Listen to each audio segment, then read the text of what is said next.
എമ്പുരാനെ ചൊല്ലി ഇടത് സംഘപരിവാർ അനുകൂലികൾ തമ്മിൽ സൈബർ പോര് രൂക്ഷമാകുകയാണ്. സിനിമയുടെ കലക്ഷനെ അടക്കം ഇത് ബാധിക്കുമെന്നാണ് സൂചനകൾ. ഈ ചർച്ചകളിൽ നടൻ മോഹൻലാൽ തികഞ്ഞ അതൃപ്തിയിലാണ് എന്നറിയുന്നു. അനാവശ്യ വിവാദങ്ങൾ സിനിമയിലേക്ക് വലിച്ചിഴച്ചു എന്നാണ് മോഹൻലാലിന്റെ പക്ഷം.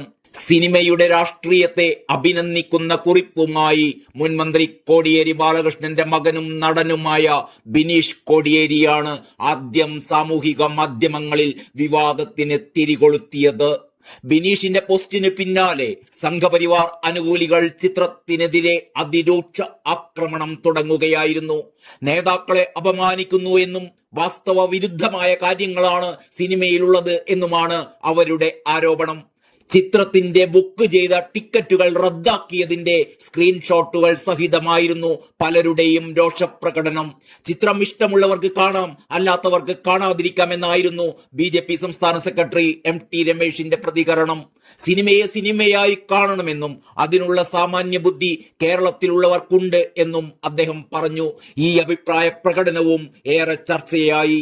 എമ്പുരാനെ കാണണമല്ലോ എന്നായിരുന്നു മുൻ BJP നേതാവും ഇപ്പോൾ കോൺഗ്രസിന്റെ സൈബർ മുഖവുമായ സന്ദീപ് വാര്യരുടെ ഫേസ്ബുക്ക് പോസ്റ്റ്. കാണേണ്ടതാണ് എന്ന് കണ്ണൂർ ജില്ലാ പഞ്ചായത്ത് മുൻ പ്രസിഡന്റ് PP ദിവ്യയും കുറിപ്പിട്ടതോടെ ഈ വിവാദം കത്തിക്കയറി. ഇതിനിടെ പ്രജ്ഞാപ്രവാഹ് ദേശീയ സംയോജകൻ J നന്ദകുമാർ സമൂഹ മാധ്യമത്തിൽ എമ്പുരാനെ കുറിച്ച് പങ്കുവച്ച പോസ്റ്റ് വലിയ ചർച്ചയായി മാറി. വാര്യംകുന്നനായി എമ്പുരാൻ അലങ്കാരം, ഉപമയോ ഉൽപ്രേക്ഷയോ എന്ന ചോദ്യം ഉയർത്തിക്കൊണ്ടുള്ള പോസ്റ്റാണ് J നന്ദകുമാർ പങ്കുവച്ചത്. RSSന്റെ രാജ്യത്തെ പ്രധാന പ്രചാരകനാണ് നന്ദകുമാർ.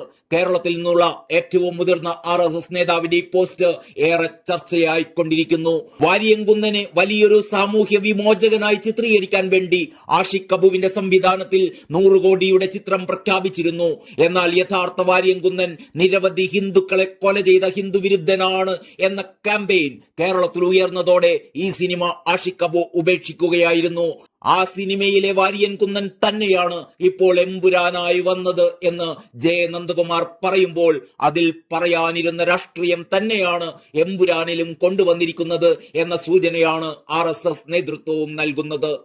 പൊതുവെ ഹിന്ദുവിരുദ്ധ സിനിമയാണ് എമ്പുരാൻ എന്ന സൂചന തന്നെയാണ് J നന്ദകുമാർ നൽകുന്നത്.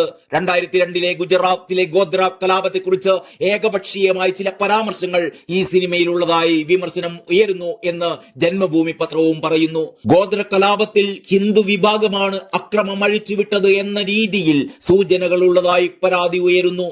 സ്റ്റീഫൻ നെടുമ്പള്ളി എന്ന മോഹൻലാലിന്റെ കഥാപാത്രത്തിന് മറ്റൊരു മുഖമുണ്ടെന്നും അതാണ് ഖുറേഷി അബ്രാം എന്നും ലൂസിഫറിൽ പറഞ്ഞതിനാൽ എമ്പുരാനിൽ ആ ഖുറേഷി അബ്രാമിന്റെ കഥ കാണാൻ പോയവർ ചമ്മി എന്ന് ജന്മഭൂമി എഴുതുന്നു. പകരം അദ്ദേഹത്തിന്റെ വിശ്വസ്തനായ സയ്യിദ് മസൂദിന്റെ കഥയാണ് എമ്പുരാനിൽ കൂടുതലായും പറയുന്നത്. ആ കഥ എന്തിനാണ് ഇത്ര പ്രാധാന്യത്തോടെ കൊണ്ടുവരുന്നത് എന്നതാണ് അത്ഭുതമായിരിക്കുന്നത്.